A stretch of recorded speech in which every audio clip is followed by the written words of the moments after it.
Good morning, everybody. It is Sunday, March 18th. Good morning. I hope you're having a terrific weekend so far. I know I've had, although I am a hurting scooter today. My parts are not happy with me. I've been weeding and trying to take care of my yard, and old gray mare ain't what he used to be. Nonetheless, I just want to encourage you guys, please check out our new episode. It's called Discipline Equals Freedom.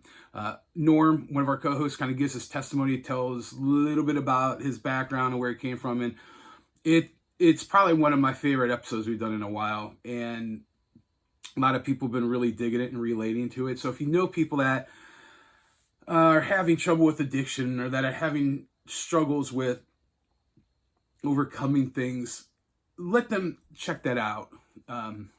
You can find it on Rumble, Flawed Inc. You can find it on YouTube, Flawed Inc. And where Flawedcasts are, Flawedcast CLE. Of course, you can find all of these at flawedinc.com, our website. But as it is being Sunday, I always like to bring something a little spiritual. I always like to bring something more substantive to you guys. And I've been in the Old Testament with my readings lately, and I came across this tale of this prophet who isn't really mentioned too much, but this is the second time within a year that I came across this story with this gentleman, and I have been really pondering it and dissecting it, and this just might be for me, and where I'm coming from might just be for me, because I genuinely struggle with being me and how I look at things, because I think I don't know a lot of people look at things like I do, and I don't know if that's a good or a bad thing. But as I was reading this, it kind of gave me comfort, I guess. I don't know, but we're just going to go ahead and get into this. So this is 1 Kings 22, verses 7 and 8, and this is where Ahab, King of Israel, and then King Jehoshaphat, were kind of pontificating about should they fight this other country, should they unite and go to war against this country, and they brought in all of these prophets, and they're like, yeah, do it, and here in 7, Jehoshaphat goes, but he asks, is there no longer a prophet of the Lord whom we can inquire of? The king, Ahab, of Israel answered Jehoshaphat, there is still one prophet through whom we can inquire of the Lord, but I hate him because he never prophesies anything good about me, but always bad. He is Micah, son of Elam, and I hope I pronounced that correctly. But I hate him because he never prophesies anything good about me. I believe the message says he only preaches doom, doom, doom.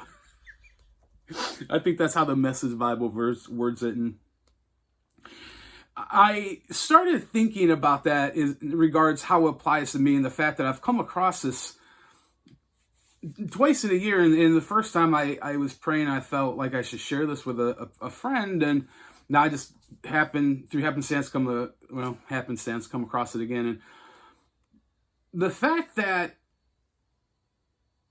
if you are trying to do what the Almighty's telling you to do, and you're trying to be a spreader of light and truth, there are going to be people that work in those dark areas, that are workers of iniquity, if you will, who hate what you have to say because it's counterproductive, it's counterintuitive to their MO. Ahab, just to give a little background, was married to Jezebel. And that's a term, especially in the church, a little outside of that culture, that's thrown around as someone that's, especially a female that's nefarious and kind of flaunts around and throws herself around. But when you really look into what the history of her deeds and her behavior, it was purely motivated by evil. And Ahab was her husband. So they had a commonality. They were yoked in that together. But the larger point is that, and I believe that we're coming into this time where if you are pursuing God and you're trying to speak and you're trying to do and move in what the Almighty is encouraging you and prompting you and pushing and prodding you to do, no matter what, there are going to be people that push back. And that's just it. I mean, there's always been that. There's always been, that. And what I take away from this is that, and this guy ended up being in jail. It talks about they only gave him bread and water until he returned. But ultimately, what Micaiah prophesied was that if they went ahead and they engaged in conflict with this other country, that he would die. And he died in a very interesting way.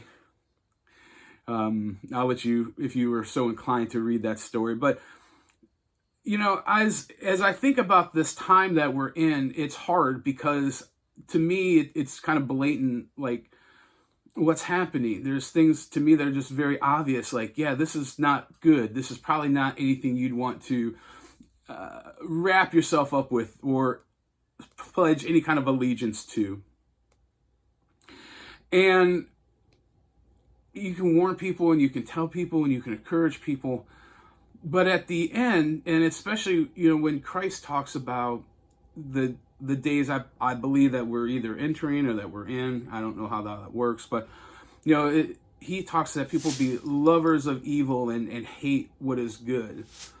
And in my experience, even if God is sharing something, or even if you inquire of him and it's harsh, he only disciplines those he loves. That's what the scripture says.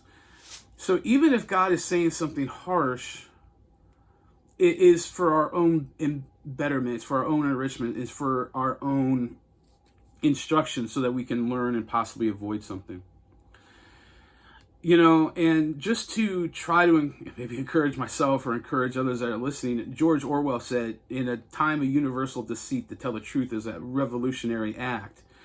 And in many respects, I see that happening. And it's not to be judgmental. It's not to throw shade. It's just pointing things out. Like, yeah, it is what it is. We are in a time where universally things are being manipulated and twisted and confronted, or being made to be confronted, that are not accurate. It's delusional. It's, in many regards, some things that I'm even thinking about are quite blasphemous.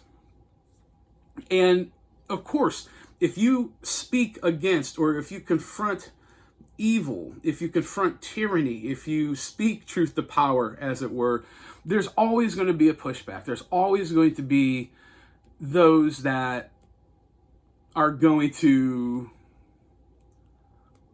perpetrate some sort of vengeance or get their pound of flesh. And I guess that just comes along with it. So ultimately, my encouragement today to those who are listening, who have a heart that pursues truth and that is trying to be acute to what God is saying, a lot of times, especially in this hour that we're entering into, people aren't going to like it. They're not going to agree because it's going to ruffle their feathers. The gospel in and of itself is offensive. If you aren't, and we say this actually in our episode, in our new podcast, if you aren't offended by the gospel, I believe personally you either have no conscience or you are just choosing to not engage in that truth. And either way, that's people's decisions. We can't force or manipulate or bully them to do that or to go with it. But I want to encourage those that will remain steadfast and that will remain yoked, if you will, to the Almighty and to the pursuit of his word and truth. And while you do that, make sure you get moving.